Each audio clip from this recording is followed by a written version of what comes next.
Doctor Baba Saheb Ambedkar open university.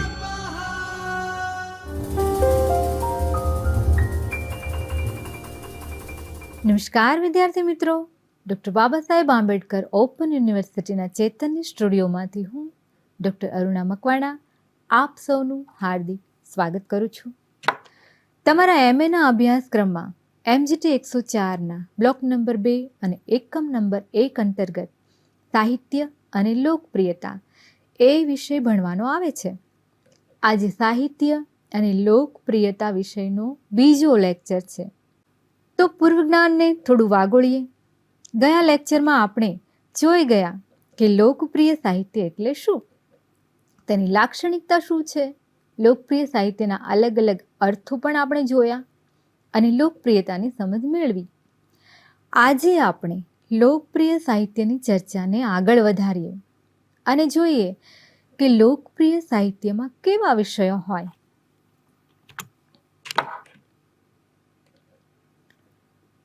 જો લોકપ્રિય સાહિત્યમાં કેવા, તો કે પ્રણય કથા હોય, સાહસ કથા હોય, કલ્પના કથા હોય, પુરા કથા હોય, પરિકથા હોય, જાસૂસી કથા હોય, પરિવાર કથા હોય, પ્રેરણાત્મક કથા હોય, ઐતિહાસિક કથા, સ્મૃતિ કથા, ભય કે સનસનાટી પેદા કરી દે એવી કથા, હાસ્ય કથાઓ, લોકોમાં પ્રિય હોય એવી કથાઓ, ગૂઢ રહસ્યની શોધ, રોમાંચ, યુદ્ધ, ચોરી, ખૂન, સમકાલીન વાસ્તવ, યુવાનોનું સાહિત્ય, અસ્તિત્વવાદ, અતિવાસ્તવવાદ, પરંપરાગત કે પ્રાચીન વાસ્તવબોધ, અશ્લીલ, બીભત્સ, ભયાનક, ઐચ્છિક આનંદ, સાહિત્યનો અંતિમ હેતુ આનંદ એટલે કે આનંદ પણ હોય એમાં, આવા વિષયો એમાં જોવા મળે છે. આપણે જાણીએ છીએ કે સાહિત્યનો અંતિમ હેતુ તો આનંદ મેળવવાનો છે. સાહિત્યમાં જોઈએ તો સંસ્કૃત સાહિત્યના સ્વરૂપો અને પરંપરા જુદા હતા. એ સમયે મહાકાવ્યો, લાંબા નાટકો, પ્રબંધો રચાયા અને ત્યારે લોકો પાસે આટલો સમય પણ નહોતો. મધ્યકાળમાં સાહિત્ય સ્વરૂપો થોડા નાના થાય છે. રાસ, ફાગુ, બારમાસી, છંદ, દોહા, છપ્પા, પદ, આરતી, થાળ, ભજન આવા પદ્ય સ્વરૂપો રચાયા જે જલ્દી યાદ રહી જાય. અને ભવાઈ, આખ્યાન, પ્રબંધ, પદ્ય વાર્તાઓ પણ લખાયા. પણ આપણે જોયું કે દરેક યુગમાં કોઈક ને કોઈક સર્જક અને તેની કૃતિઓ વધારે લોકપ્રિય જોવા મળે છે. પૌરાણિક કાળમાં રામાયણ, મહાભારત આવું બધું સાહિત્ય હતું જે આજે પણ આપણે વાંચીએ છીએ, વંચાય છે, તેની સિરિયલો બને છે, એના પર પિક્ચર બને છે. તો આ બધું લોકપ્રિય છે અને જોવાય પણ છે. આ બધું વેદોમાંની નાની કથાઓ, પુરાણો, બૃહદ કથાઓ, પંચતંત્રની વાતો, મેઘદૂત, રઘુવંશ, અભિજ્ઞાન શાકુંતલ, આ બધું વિક્રમોર્ષિયમ, આ બધી કૃતિઓ દુનિયાભરમાં લોકપ્રિય બની. ગ્રીક પરંપરાના નાટકો, મહાકાવ્યોને પણ દુનિયાભરમાં આવકાર મળે છે. આપણા મધ્યકાલીન ગુજરાતી કવિઓમાં નરસિંહ મહેતા, મીરા, શામળ, અખો, પ્રેમાનંદ, અસાઈદ ઠાકરના ભવાઈના વેશો, અનેક વાર્તાઓ આજે પણ વંચાય છે. આ બધા જ સર્જકોએ પોતાના સર્જનમાં ગુણવત્તાયુક્ત સર્જન આપ્યું અને નૈતિકતા સાથે જ લોકપ્રિય બન્યા. જો ગુજરાતી સાહિત્યમાં લોકપ્રિય કૃતિઓ કઈ છે એના વિશે આપણે જોઈએ. મધ્યકાળમાં અનેક સાહિત્ય સર્જકોએ પોતાની કલમ ચલાવી, જેમાં પ્રેમાનંદ, અખો અને શામળ આ ત્રણેય સર્જકોએ લોકોને આકર્ષ્યા. પ્રેમાનંદના આખ્યાનો લોકોમાં ખૂબ જ પ્રસિદ્ધ થયા અને વખણાયા. નળાખ્યાન, ઓખાહરણ, ચંદ્રહાસ આખ્યાન, અભિમન્યુ આખ્યાન, રણયજ્ઞ, સુદન્વાખ્યાન આવી બધી કૃતિઓ જે છે તે લોકોમાં ખૂબ પ્રિય બની છે. ઉપરથી તેઓ એક પ્રેમાનંદ જે છે એ માણ લઈ તેને વગાડતા. એક મટકા જેવું માણ હોય, તમને ચિત્રમાં પણ જોવા મળશે. એના ઉપર આંગળીના વેઢા પર વીંટીઓ પહેરી પહેરી અને એ માણને વગાડીને એક પ્રકારનું સંગીત ઊભું કરે. અને એ સંગીત સાથે આખ્યાન કથા કરતા, જેથી લોકોને એ વધારે તેમના તરફ ખેંચી શક્યા, આકર્ષી શક્યા. શામળ પદ્ય વાર્તાઓ કહે છે. તેમાં તેમણે સમકાલીન સમાજનું આલેખન કરી તેમાં રંગ પૂરે છે. સુડા બોહતેરી, વેતાળ પચ્ચીસી, નંદ બત્રીસી, ચંદ્રચંદ્રાવતી, મદન મોહના, પદ્માવતી, બરાસ કસ્તુરી જેવી વાર્તાઓ તેઓ આપે છે. શામળે તેમની વાર્તાઓમાં શૌર્યવાન પુરુષો, તેજસ્વીની નારીઓ, એમના જીવનમાં બનતી વિશિષ્ટ અને કલ્પનાભરી ઘટનાઓની કથા, ઉપકથાઓ વગેરે આપી અને એક આખી ભાતીગળ સૃષ્ટિ ઊભી કરી, જે ભાવકને જકડી રાખે છે, તેમનું કુતૂહલ જાળવી રાખે છે. તેમની લોકપ્રિયતાનું એક કારણ એ પણ છે કે તે પોતાની વાર્તાઓમાં બાળકથી લઈ અને વૃદ્ધ સુધીના તમામ લોકોના રસ રુચિને ધ્યાનમાં રાખી અને વાર્તાઓ આપણને કહે છે. જાદુઈ કાલ્પનિક સૃષ્ટિમાં આત્માનું એક શરીરમાંથી બીજા શરીરમાં જવું, એમની વાર્તાઓ તમે વાંચજો. ઉડતા પગરખા હોય, બોલતા પશુઓ હોય, આ બધું વાર્તામાં રસ જગાડે. તત્કાલીન સમાજમાં પ્રવર્તતી માન્યતાઓ હોય, શ્રદ્ધા, અંધશ્રદ્ધા, ભક્તિભાવો, લોકોની કલ્પનાઓ, આ બધાનું નિરૂપણ તેમની વાર્તાઓમાં આપણને જોવા મળે. અને એટલે જ તે લોકપ્રિય પદ્ય વાર્તાકાર તરીકે પોતાનું આગવું સ્થાન બનાવી ચૂક્યા છે. આપણે આજે પણ રહસ્યમય અને કલ્પનાની દુનિયા આપણને ગમે છે. એ સમયમાં ટીવી નહોતા, કશું મીડિયા નહોતું, કોઈ પણ પ્રકારનું એન્ટરટેનમેન્ટ નહોતું, ત્યારે આવી પદ્ય વાર્તાઓ દ્વારા, આખ્યાનો દ્વારા લોકો આનંદ મેળવતા.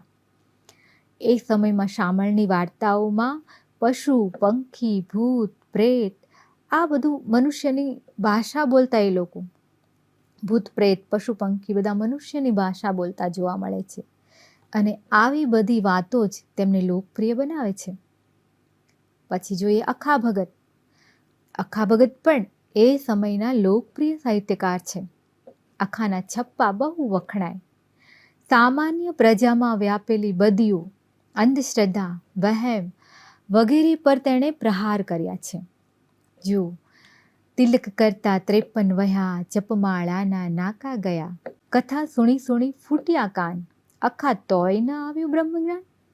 અખા ભગત જ્ઞાન માર્ગના જ્ઞાની કવિ છે. પોતાના બ્રહ્મ જ્ઞાન દર્શનથી લોકોને પોતાના તરફ તે આકર્ષી શક્યા. અને આજે પણ અખાના છપ્પા લોક જીભે આપણને સાંભળવા મળે છે. હવે જોઈએ સુધારક યુગના લોકપ્રિય સાહિત્યકારો. આપણે જાણીએ છીએ કે ભારત પર અંગ્રેજોનું રાજ્ય હતું અને અંગ્રેજોએ અંગ્રેજી શિક્ષણ લાગુ કર્યું. અને એમાં આપણા અનેક સાહિત્યકારોએ અંગ્રેજી કેળવણી મેળવી અને અંગ્રેજી સાહિત્યના સંપર્કમાં આવ્યા. ભારતમાં અને ગુજરાતમાં પણ તેનો ઊંડો પ્રભાવ પડ્યો અને સાહિત્યમાં સુધારણાના આંદોલનો થયા, અને એ પણ અંગ્રેજી સાહિત્યના પ્રભાવને કારણે. દલપતરામ અને નર્મદ જેવા સર્જકોએ સમાજ સુધારણાના આંદોલનની શરૂઆત કરી.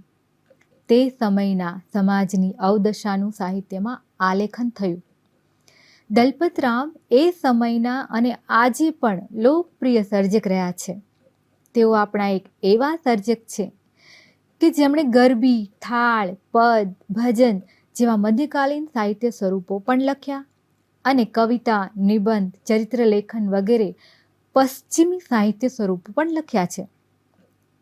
તેમણે સમગ્ર ગુજરાત અને છેક મુંબઈ સુધી સતત ભ્રમણ કરતા રહ્યા અને જૂની હસ્તપ્રતો એકઠી કરી તેને પ્રકાશિત કરવાનું સતત તેમણે કાર્ય કર્યું. એ સમયની અંધજડ માન્યતાઓ સામે લડવા, સમાજ સુધારો લાવવા માટે કવિતાઓ આપી. એમની એક કવિતા જે આપણે નાનપણમાં ભણતા હતા તે જુઓ. ઊંટ કહે આ સભામાં, વાંકા અંગવાળા ભૂંડા, ભૂતળમાં પક્ષીઓ ને પશુઓ અપાર છે. ને પછી તો બગલાની ડોક વાંકી, પોપટની ચાંચ વાંકી, કૂતરાની પૂંછડી વાંકી, હાથીની સૂંઢ વાંકી. એમ કહી કહીને છેલ્લે દલપતરામ કહે છે કે અન્યનું તો એક વાંકું, આપના 18 છે. એમ માનવ જાતિની અન્યની ખામી કાઢવાની વૃત્તિઓ પર તેમણે પ્રહાર કર્યો છે. એ પછીથી સુધારક યુગમાં નર્મદ અંગ્રેજી કેળવણી લઈને આવે છે.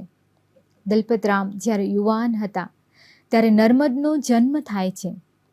પશ્ચિમના સાહિત્યના પ્રભાવથી તે ગુજરાતી સાહિત્યમાં સ્વદેશી સંસ્કૃતિ અને પશ્ચિમનો સમન્વય કરી સુધારણાનું કામ શરૂ કરે છે.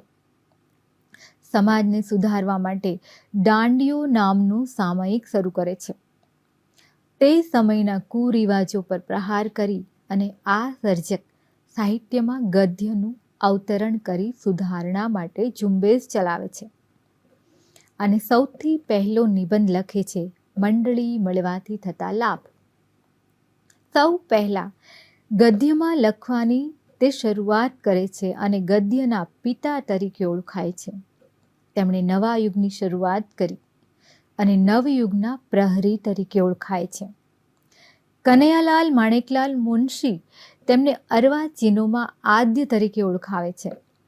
સાહિત્ય પ્રત્યેના લગાવને કારણે તે નોકરી છોડી દે છે અને કહે છે કે કલમ હું તારે ખોળે છું, અને તેઓ કલમને ખોળે માથું મૂકે છે. તેમણે સાહિત્ય પ્રીતિ વ્યક્ત કરતા કહ્યું છે કે ભણવું, કમાવું, માન મેળવવું, બૈરી કરવી એ સહુ આનંદને માટે છે, ને મને જ્યારે પદો બનાવવાથી જે આનંદ થાય છે તારે હું તો એ જ કામ કરીશ, એવું એ કહે છે. આ બંને સાહિત્યકારોએ સાહિત્યમાં માનવને મૂકવાનું અમૂલ્ય કાર્ય કર્યું અને સાથે સાથે તે સમયના છાપખાનાની શરૂઆત, વર્તમાનપત્રો, સામયિકોની શરૂઆત, રેલવે, તાર, ટપાલની શરૂઆત, આ બધા પ્રત્યાયનના માધ્યમો દ્વારા આ બંને સર્જકોએ સાહિત્ય કલાને ધરમૂળથી બદલી નાખી અને બંને લોકોમાં પ્રિય થઈ ગયા. આ બધા આજે પણ વંચાય છે. આજે જમાનો બદલાયો છે, સમયની માંગ પ્રમાણે સર્જન પણ બદલાયું છે. ટેકનોલોજીને કારણે પ્રચાર પણ વધ્યો છે, જેને કારણે લોકપ્રિય સાહિત્યને ઢાળ મળ્યો છે. આજનું લેક્ચર આપણે અહીં સુધી રાખીએ. આજે આપણે ઘણી બધી વાતો કરી. નર્મદ, દલપતરામ, આવા લોકપ્રિય સાહિત્યકારો વિશે વાત કરી, અખા ભગત વિશે વાત કરી. તો આવતા લેક્ચરમાં આપણે ફરી મળીશું ત્યારે અન્ય જે લોકપ્રિય સાહિત્ય સર્જકો છે તેના વિશે વાત કરીશું. ત્યાં સુધી હું તમારી રજા લઉં છું. સ્વાધ્યાયઃ પરમ